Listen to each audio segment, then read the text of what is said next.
Arafil covering. I'm Stephen Benoon. You're watching Israeli News Live and just got back here into Orlando this evening here, trying to put together so much is breaking, so much is happening here. Really was not anticipating on trying to film until in the morning, but then the news that is breaking is just unbelievable. And I'm going to go more into that tomorrow with you. A couple of things. Real quick here, I just want to bring to your attention, of course, RT is already reporting Turkey vows to eliminate any threat after U.S. announces Kurdish border force inside of Syria. Now, it's a major step, and I really want to go into this greater detail tomorrow about what the U.S. has vowed to do. And friends, understand, I do support the Kurdish people, but what's happening right now is basically, on the latest announcement, the U.S. is actually talking about training a Kurdish border force that's going to protect the Iraqi border, the Turkish border there along the line there, as well as the Euphrates River. Now, that's obvious that the U.S. is helping the Kurdish people to carve out Syria, a massive part of Syria, as part of the state, or a state of Kurdistan, a future state of Kurdistan. And this is the only way you can look at it when you're looking at this here. I want to quickly pull up a Google map so I can share that with you here. Let's go to Syria. Just to kind of give you a bird's eye view of what we're talking about here. When you look at the country of Syria, right here following the Euphrates River, I mean, that's a third of the country itself that now the Kurdish forces, with the U.S. help, are making border forces to protect this border, the northern border, and of course the Euphrates from the Syrian government itself. I mean, totally absurd. Since when do you take a sovereign nation and just carve it out and make a new state for it for yourself? You know, I can understand, and again, I have a passion for the Kurdish people, but the Kurdish people in Syria have really only lived up here in this little tiny portion of Syria up here in the north. And why? Because there's a strong Kurdish population in northern Iraq, and also in eastern Turkey is a major Kurdish group of people right there. So to take Syria's country and to turn it into Kurdistan is completely wrong to begin with. Now, because the Kurds have been very successful in fighting ISIS from the beginning, I think that they should be given something. And no doubt northern Iraq and that little portion there, all that should be, even part of Turkey, no doubt, should be part of a Kurdistan nation. But we know that that's not going to happen that way. But seeing as they've got Syria completely tore apart, I guess the U.S. decided, let's make a Kurdistan here in order to justify our future attack on Damascus and destroy the rest of Syria altogether. That seems to be the obvious thing. Now, Turkey is totally upset about all of this. And not only are they upset about this, and they have vowed, as RT is reporting, to eliminate any threat after U.S. announces this Kurdish border force in Syria, Turkey is making very good on that threat there. On our good friend Lorenzo here on Already Happened, he's posted this video right here. Massive amounts of Turkish forces are racing to the border of Turkey and Syria. Tanks, everything you can imagine. Looks like Turkey is getting ready to take on the Kurds. And I guess the U.S. is truly becoming an enemy of Turkey as we go there. Now, speaking of that, let me just back up just a moment. A few days ago, we were talking about Turkey. We were talking about Turkey as being the ones involved in backing al-Nusra. We found out later it was al-Nusra that attacked the Russian base, the Himyim base, and of course the Tartus base there on the coastline, their naval port. Russia later comes back. President Putin actually says it was never Turkey that did it. But as we reported it, if you go back and look at the footage that we showed on this, one, we were actually showing you the very articles that were out there where the Russian government contacted Turkey because al-Nusra is a rebel group that has been fighting against the Syrian government that the Turkish government has been backing from the very beginning. So I recontacted my source after that story began to change, especially with President Putin saying it wasn't Turkey. And as he said, we know who's doing it. We know who funded them. We know how much money they paid in order to put these drones on us. Well, I checked with my source.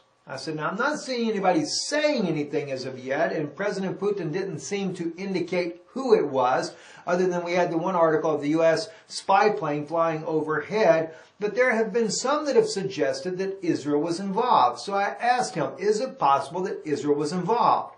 Because after all, I did see two articles, and I don't have those here today. I'll try to bring them out tomorrow when I do the broadcast here. We had two different articles that I was looking at. One of those articles happened to be a man by the name of Ephraim Halevi. He is a former Secret Service officer for Israel. Not Secret Service, I'm sorry, intelligence officer for Israel. And he had been stating that Israel had been supporting al-Nusra. Also, Israel back in December, once again, spoke about supporting, as far as a humanitarian group, to supply medical help to al-Nusra and, of course, al-Qaeda affiliates that are fighting against Bashar al-Assad. Now, they call this humanitarian. But if you remember, we reported this once before, Levni Sipi, who ran against Prime Minister Netanyahu in the election, the last election for Prime Minister, she was on RT News, and when asked about the aid that Israel was giving to the fighters, of course, she said, we don't ask what side they're fighting on. Well, then the RT commentator asked her flat out, would you give medical aid to Syrian soldiers? And she said, absolutely not. That's not very much humanitarian then, is it? Humanitarian doesn't care who the soldier is or who the civilian is. If there is a war going on, if you're there for humanitarian purposes, you help either side. And that was rather telling when Livni Seppi, the former, or she's actually, I believe, a Knesset member there, said what she stated there. That let us know a completely different story there. So very troubling indeed. Now, of course, as we saw here in this video here that I shared with you from Lorenzo there, on Already Happened there, showing you all this military buildup that Turkey is doing down Syria's border, and the U.S. supporting them there. Now, of course, like I said, though, you know, is it actually, I didn't finish the statement about this, you know, could it actually be that Israel helped in this support against the attack against the Russians there, or to test the resolve of Russia's military there, as I brought it out the other day? As I spoke with my contact there in Syria, he said that there's always a possibility. He said you never know whose hands are supplying the money or the means to do so. But as he also stated, it is a clear fact, though, that Turkey still supports al-Nusra.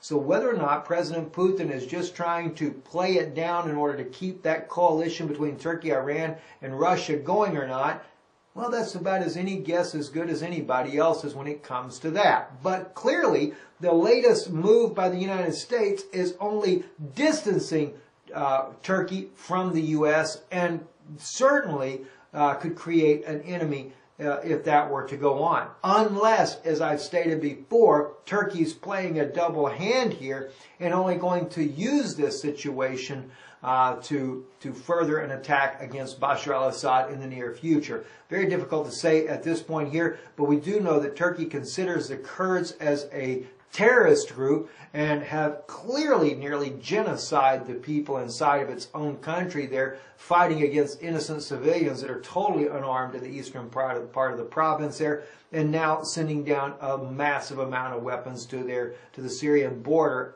to confront these ISIS members. Kurdish members, not ISIS members. I apologize for that.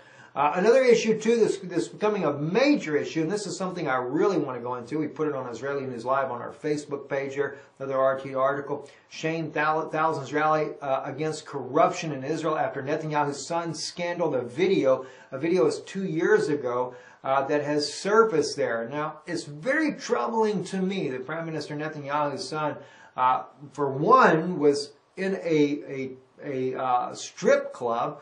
And quite frankly, you know, I didn't even realize strip clubs existed in Israel. I know that they had bars and things like that, but I've never thought about it, you know, because one, I don't look for one in the first place.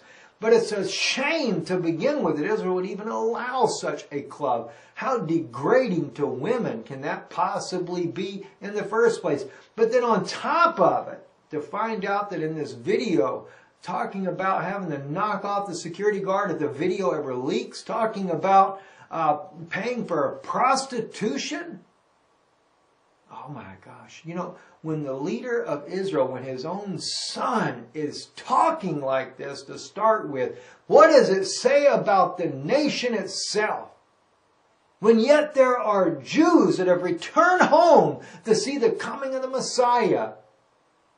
And then to see this kind of ungodliness going on in the nation. And there's other things as well that have come out about Prime Minister Netanyahu's son. Now, I realize he's an adult, 26 years old. But you know, the whole point is he's still protected by the state, everything else.